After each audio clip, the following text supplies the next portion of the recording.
Hi, I'm Chris Nessie from the House of EdTech podcast, a proud member of the Education Podcast Network, just like the show you're listening to right now. The opinions expressed are those of each individual host. And make sure to check out all the other great podcasts at edupodcastnetwork.com. And now, the learning begins in 3, 2, 1. Hey, Burned and teachers. Welcome to the Burned and Teacher podcast. My name is Amber Harper, and this podcast is all about one part burnout and all other parts action, inspiration, and support for teachers dealing with burnout.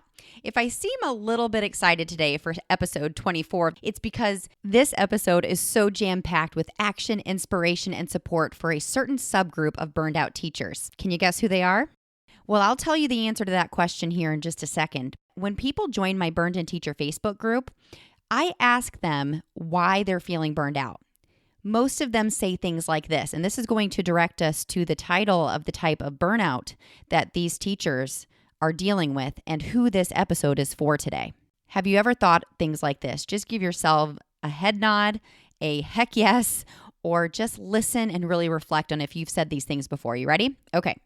Having increased demands and decreased support is burning me out. Balancing what feels like a million different demands and changes that are not best for kids. Do you see where this is going yet? Here's another one. I had 4 science preps, no support from administration, had helicopter parents, and no colleagues to seek advice or bounce ideas off of. That's a tough one. Here's another one. Spending too much time at school, bringing work home, and feeling beat down. What a terrible way to describe how you're feeling. Oh, I have more. Expectations to be an excellent teacher and coach, organize school activities, etc., outside of my teaching duties, feeling overwhelmed with that on top of marking, or grading, as we call here in the States. I wish I could stop there, but I can't. Expectations to keep going up, less time at home with family. Unclear expectations, never-ending grading. Managing kids, marriage, and great teaching with other interests and obligations. Basically, life. Whew, let's just let that sink in for a second. You see, I've been paying close attention, and I don't even know if you knew it.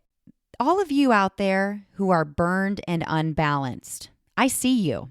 I see you out there. I know you're nodding your head right now and you're saying, yep, I've been teaching for X amount of years and I've never been able to find the balance between home and work life.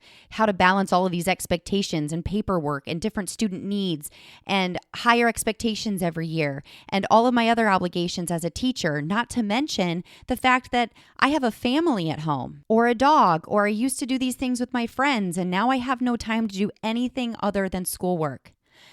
Take a deep breath, my friends, because this episode is for you. You see, like I said, I've been paying attention. On January 22nd, I launched something new. It's called the Teacher Burnout Quiz. Hundreds of people have taken the quiz. And hold on to your hats. Are you ready for this? 53% of the teachers that take the quiz and get the results are dealing with the type of burnout I call burned and unbalanced, which means all of those statements that I just made about a minute ago are true of 53% of the teachers who got the results of the quiz. That's more than burned and bored, burned and over it, and the small population that come out on the other end of the quiz as not burned out, just needing a small adjustment. Burned and unbalanced is clearly the biggest struggle that teachers are dealing with. And so I decided to dedicate an entire episode, and in fact, an entire month, to helping to serve those teachers that are classified in my book as burned and unbalanced. If you're interested in taking this 6-question quiz, it's super fast. I made it that way for a reason. You just go to burnedandteacher.com/burnout quiz. Okay, so now clearly you already have figured out that today's episode is a little different than a typical episode on the Burned and Teacher podcast. Typically, I have an excellent guest on to share their story of burnout and how they got burned in. But today I'm going solo because I felt so impacted by looking at these results and also all of the reasons that teachers have been joining the Facebook group that I decided I needed to offer you something a little bit different today. So here's how today's structure of the podcast episode is going to go. After the intro music I'm going to play here in a second, You're going to jump right into an interview that I had with one of my students from the Winter 2019 Burned and Teacher Small Group Program, now known as the Burned and Teacher Tribe Program, who came into the group Burned and Unbalanced. Now, she did a lot of work, a lot of mindset shifting, a lot of gut check questioning throughout this program. And she was a perfect example of somebody who came to this program just really unbalanced, really loving teaching, but not loving all of the other stuff that came along with it. Can I get an amen? So that's the first interview you're going to hear. After that, I'm going to take a break to kind of sum up everything that she said, because there are a couple of things that she says in the interview that I'll need to unpack for you. And then I will move on to another inspiring story from the Winter 2019 Burned and Teacher Small Group Program, who had a hybrid. She was burned and over it and burned and unbalanced. So she had a bad relationship with her administrator, as well as being severely unbalanced because of the nature of her job. After that interview, I will unpack a few things about her story. And then I'm going to move on to 5 ways that you can go from burned and unbalanced to beginning to take control over your workload at school. Are you ready? Let's go. Welcome to the Burned and Teacher Podcast. I'm Amber Harper, and the educators on this podcast are brave enough to share their stories of burnout with the world. On BIT, we get real, we get honest, and we take action. Action against the burnout with stories from burned out teachers, advice from experts, and actionable steps you can take today to beat the burnout and become a happier, more fulfilled human being. Let's get started. Hey, Burned and Teachers, before we get started with this interview, I want to first of all let you know that there is a Burn On Challenge happening this week, March 4th through March 8th, within the Burned and Teacher Facebook group. Go to facebook.com/groups/burnedandteacher to join a daily conversation, with Monday being B, begin where you are, U, understand your teacher brand, is on Tuesday, Wednesday is R, reflect on your challenges, N is nurture your strengths. That's Thursday. And then on Friday, I'll be going live at about 4:00 p.m. Eastern Standard Time, and we will be talking about opening up your possibilities. And of course, N, never settle. So jump into facebook.com/groups/burnedandteacher if you're already a member, or become a member by requesting to join. I hope to see you there so you can burn on in spring of 2019. I'm so excited about your transformation. There's a lot of weight that seems to have been lifted off your shoulders. I've come to realize through this whole thing that it's not ever going to be perfect. Mm-hmm.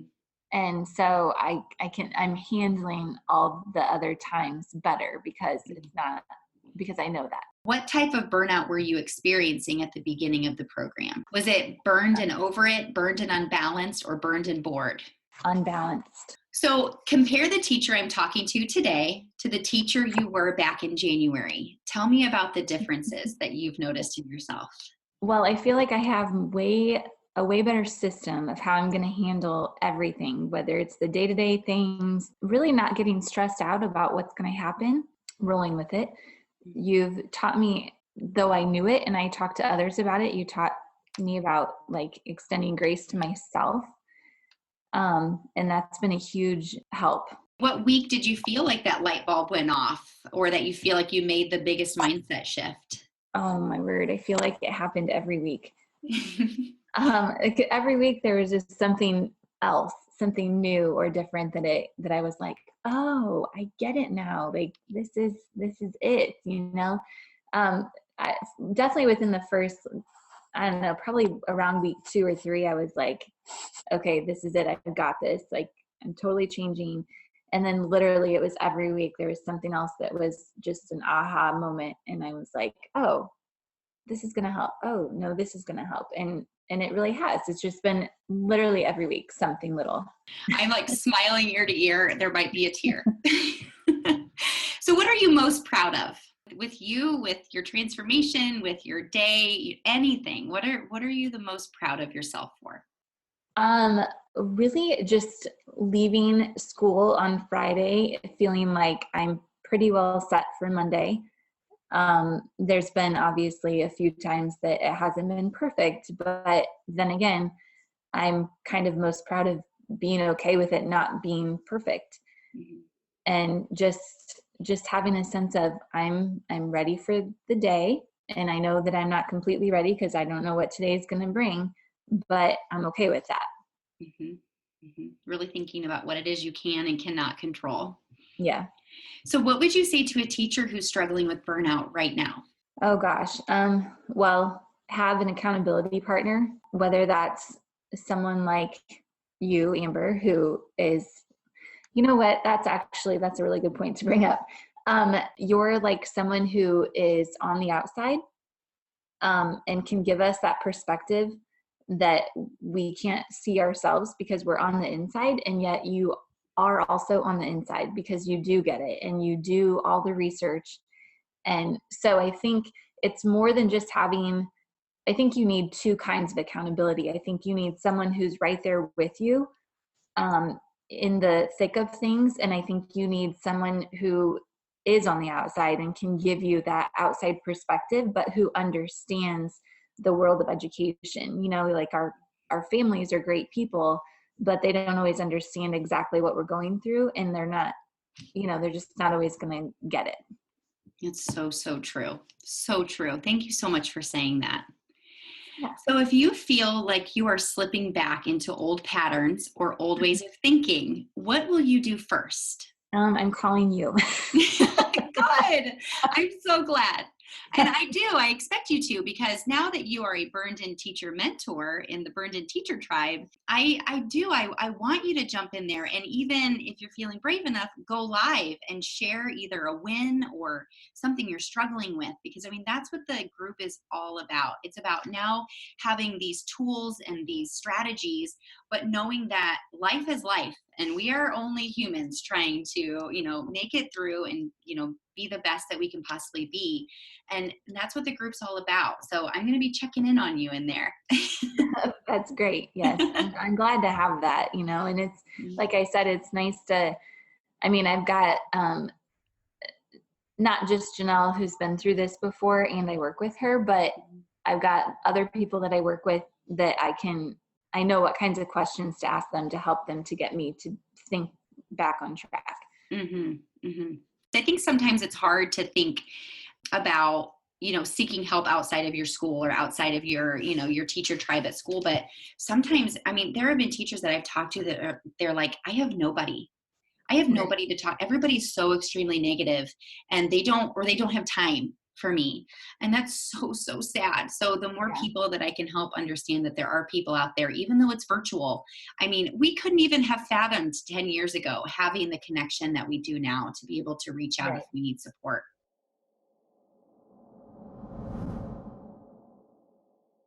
So this incredible educator who has such a huge heart, not just for teaching, but for her family. And that's really why she wanted to join the program, because she wanted to have that sacred time with her family in the evenings and especially on the weekends. And she just wasn't finding that that was something that was happening.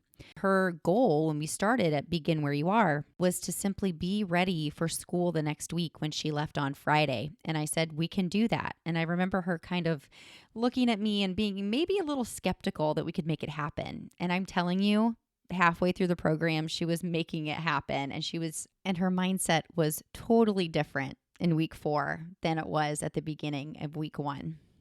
I really need to highlight what she said about having an accountability buddy. Accountability buddies are not a new idea. They really aren't, and we should all have them. In fact, it's so true in multiple areas of our life that when we are held accountable, we simply do better, especially when we're trying to break bad habits. Now, I'm not saying that this teacher had bad habits, but she did have a way of thinking that was holding her back. So when we started to really dig into that, she was able to clear her mind space, her brain space enough to say, oh yeah, those oh yeah moments that she talked about in her interview, that's when that started to happen. And that's what we work on during our Burned and Teacher Tribe program. What I'd really like to unpack is what she said about having an accountability buddy that is outside of where you are. Now, this is different for everybody. Okay. But for her, it made sense that she have an accountability buddy and a friend who was a support system for her at her school. And to have an accountability buddy, me, outside of the situation who was able to offer a different perspective. And I feel like that's so important to highlight because, like I've said a million times before, you are the average of the 5 people that you hang around with the most. And I became one of those 5 people that she hung around with the most. And so did the other teachers in the program. And because of that, she came out on the other end of this way stronger.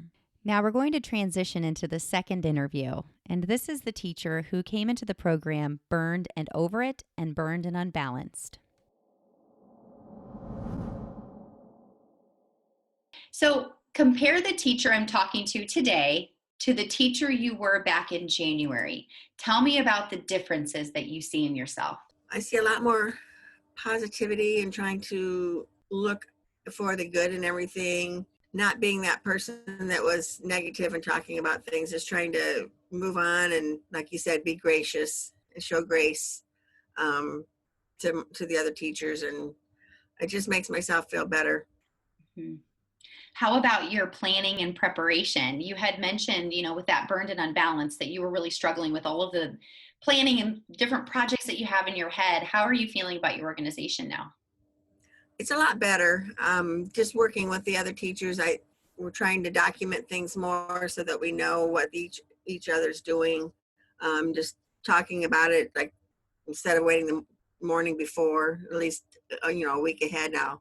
What are you doing with this part? And I'm going to do this part. And then just like today, I went down and worked with the science teacher on our Antarctica unit. We're doing robots. They're building a nomad robot to simulate data collection. And you probably have all of your plans laid out and everything ready to go already. I'm sure you're so organized. So what week did you feel like the light bulb went off? Or do you feel that you made the biggest mindset shift? I don't know if I can put a week on it. It's at the beginning 2 or 3 times when we talked more about, you kind of helped me to see that I need to be the one to kind of reach out to my administrator instead of just saying, oh, that's just the way it's going to be, to kind of make it be my responsibility to reach out. And what are you most proud of? I guess that I'm more positive and I can look at things differently. What would you say to a teacher who's struggling with burnout right now? Assess what's the most important thing about, I was just talking to a kindergarten teacher today. She said she was here till 6:00 on Friday doing, preparing her room and all this kind of stuff. And she's got 4 kids at home. And it's like, does everything have to be that perfect? Can't you just do it as the kids come in and hand them their stuff? Or, it doesn't have to be so, everything doesn't have to be in a row that perfectly. She's staying until 6:00 at night working on things. And she said she looks up at the clock and said, oh my gosh, it's 6:00. I need to get out of here. So you just kind of get lost in your work. Mm-hmm. It's so true. If you feel you're slipping back into old patterns or ways of thinking, what do you think you're going to do first? I'll probably go back through my notebook of these. I printed out all these slides and just kind of go through and reassess and figure out where I need to go back and what I've done to backslide. Mm-hmm. I like that. That's a good idea. I never even considered having you print out the slides, but I think that's a wonderful support system for you. And of course, you can jump into our Burned and Teacher Tribe group anytime you need to as well and pose a question. I encourage you guys to go live as well, so we can see your face value, because I'm going to miss talking to you guys every week. This whole group has just really helped me. You always have a good way of getting people to think about what they need to do. Mm-hmm. Thank you. That's nice of you to say.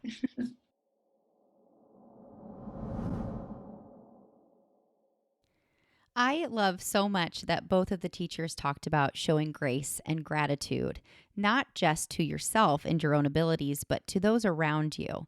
Especially for this teacher who talked about her relationship with her administrator and how we went through different steps and practices to get her ready to approach her administrator and to connect on a human level rather than a boss and employee level.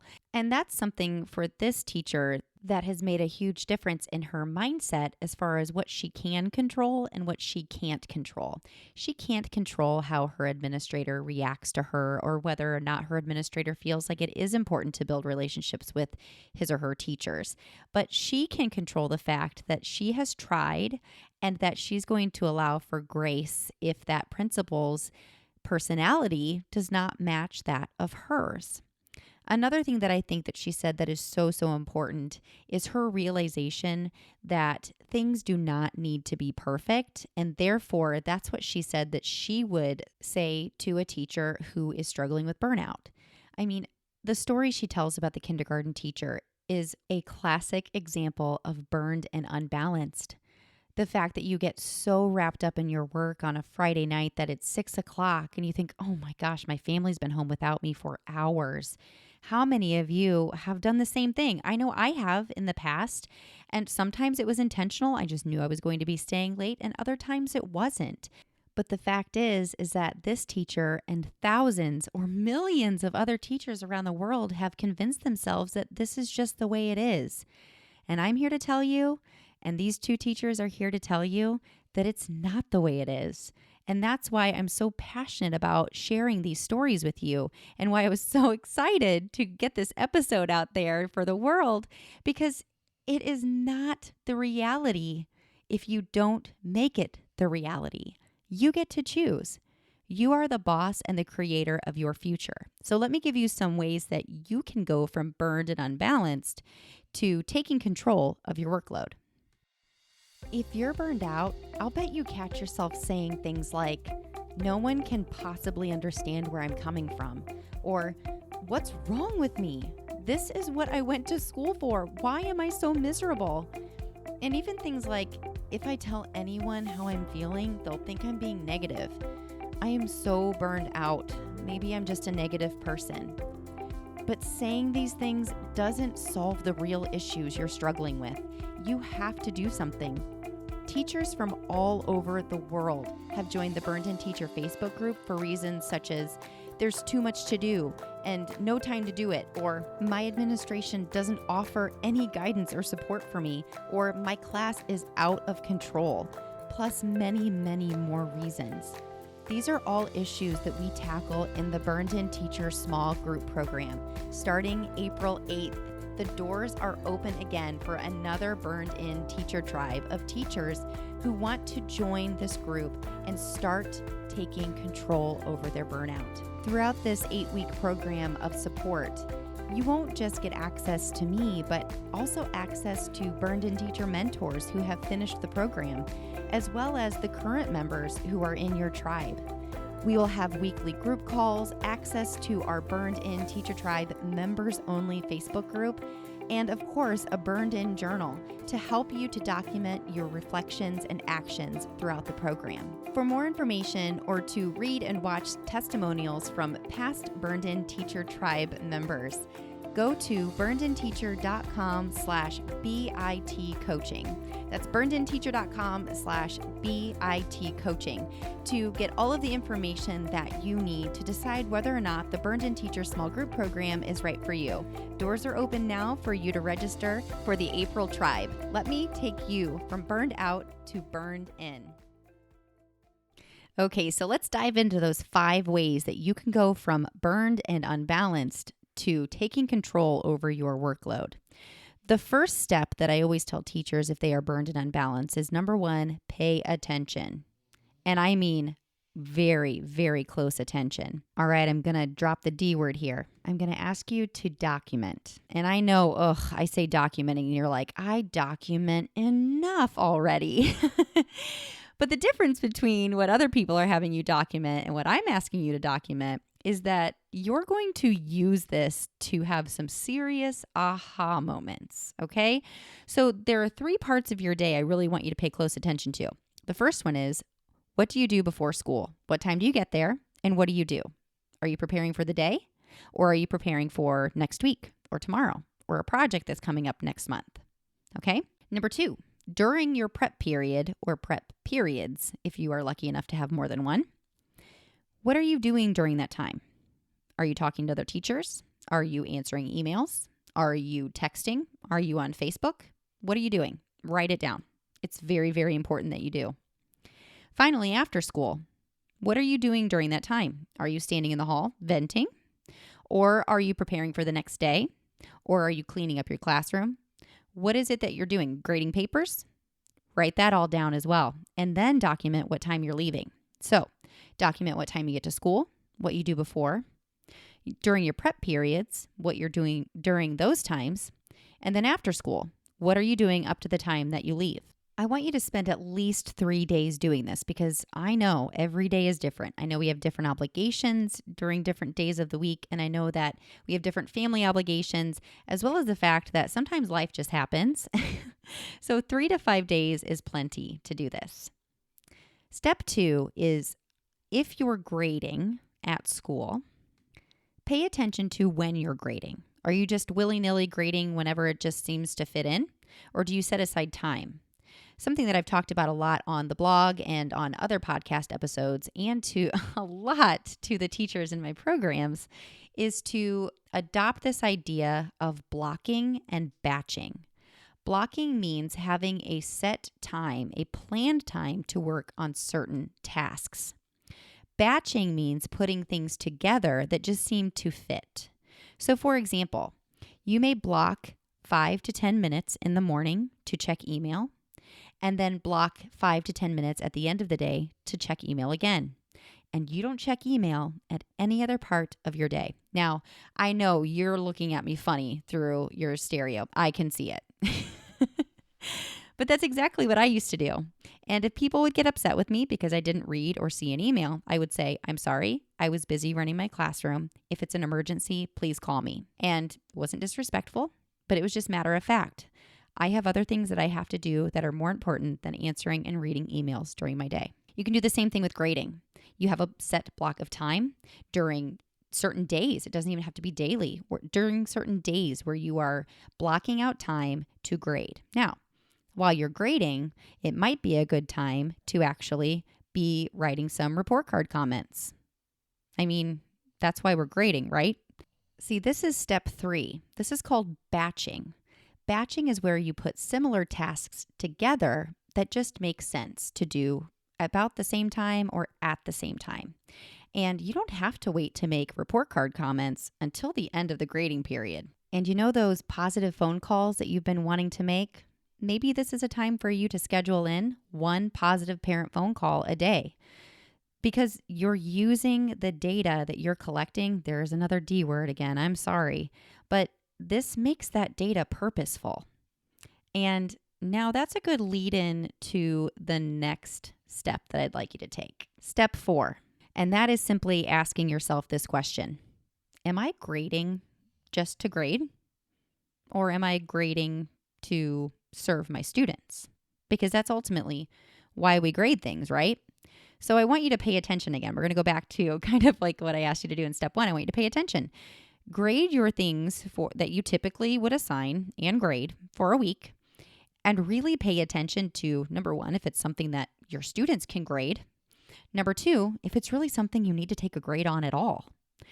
Having that realization can really be another one of those aha moments. Step 5 is to get that accountability that you need so badly as you try to break these bad mindset habits that you have around your workload. You see, a lot of teachers that I work with, they wear that extra work sometimes as a badge of honor. There's no honor in literally living at school. There's no honor, there's no badge to being the last car in the parking lot. There is more to life than grading and paperwork. And I know, I hear you again. I can't control the amount of paperwork that comes for my students. I have so many different IEPs and different needs that I have to document. I understand, but there is a way, I promise you. And because of this large amount of teachers that I'm noticing are joining the Facebook group because of Burned and Unbalanced, and because of the results of that quiz that I created, I've made a decision to dedicate an entire Burned In Teacher Tribe program to strictly Burned and Unbalanced teachers. So the first 15 teachers that register for this upcoming spring 2019 Burned In Teacher program that starts in April, If you're one of the first 15 and you are burned and unbalanced, you get your own special group of people, up to 15 people, and we are going to dig deep, and I mean really deep, into workload. So I encourage you, for step 5 of taking control of your workload, is going to burnedandteacher.com/BIT coaching and checking out the details for the Burned and Teacher Tribe program, also known as the Burned and Teacher Small Group Program. I am continually amazed at the transformations that come from these conversations, how we support each other, keep each other accountable, set goals, try things, and come back together the following week to report back, ask questions, and share wins with one another. So I hope these 5 steps have helped you. Step 1, pay attention to how you're spending your time. Step 2, block out certain times of your day to do certain tasks. Step 3, batch things that are similar tasks together into those blocks. Step 4, pay attention to what you're grading and why you're grading it. And step 5, go to burnedandteacher.com/BIT coaching to learn more about how I can help you to take the steps to take control of your workload. I know you can do it. I did it. I've seen several teachers now who have taken control over their workload, and they are different human beings. They are happier, more fulfilled humans. Please jump into the Burned and Teacher Facebook group and let me know any questions that you have, or email me at support@burnedandteacher.com. I answer all of my emails myself, and I promise you it is worth your time to consider it. You are more than a teacher. You are more than your workload. You are a human who deserves to have time to do the things that you love outside of teaching. Burn on. That's it for this week's episode of the Burned and Teacher podcast. Until next week, take a deep breath. You are your own hero, and you just took another step to becoming a burned-in teacher. Burn on. If you want to be updated on the latest Burned and Teacher podcast episodes, don't forget to subscribe to the Burned and Teacher podcast on Google Play or iTunes. Also, please consider leaving a review and leave a rating so that other teachers who are feeling the burnout can find this podcast to help them feel supported as they continue their journey out of burnout. Thanks so much.